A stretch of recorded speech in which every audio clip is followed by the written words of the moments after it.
Sorry? মানে তপুর রেজাল্টটা কি?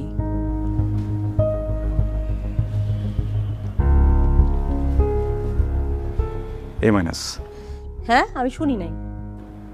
এ মাইনাস। এ মাইনাস রেজাল্টের জন্য আপনি একটা গিটার গিফট নিয়ে আসছেন আমার বাসায়। তামসা করতে আসছেন আপনি? তামসা করতে আসছেন এই বাসায়?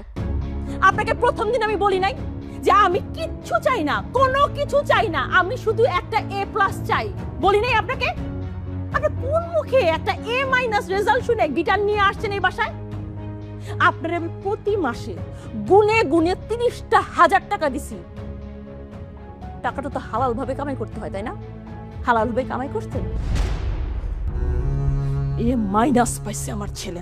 আপনি জানেন আমার বোন আমাকে ফোন করে আজকে এক কথা শুনাইছে যে এত ভালো একটা টিচার রাখছো, কই তোমার ছেলে তো এ প্লাস পাইলো না, আর আমার ছেলে টিচার ছাড়াই এ প্লাস পাইলো।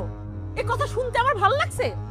আসলে ভুলটা না আমার ছিল, আমার বোঝা উচিত ছিল যে টিচার ছাত্রী পড়াইতে গিয়ে প্রেম করে বিয়ে করে সে আর কি পড়াবে? প্রেম ছাড়া তো আর কিছু জানে না।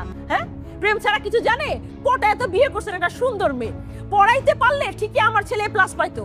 আপনি কিন্তু এবার একটু বেশি বলছেন। আমি বেশি বলছি না, আমি যা বলতেছি ঠিকই বলতেছি। যদি ভালো টিচার হইতো তাইলে পড়া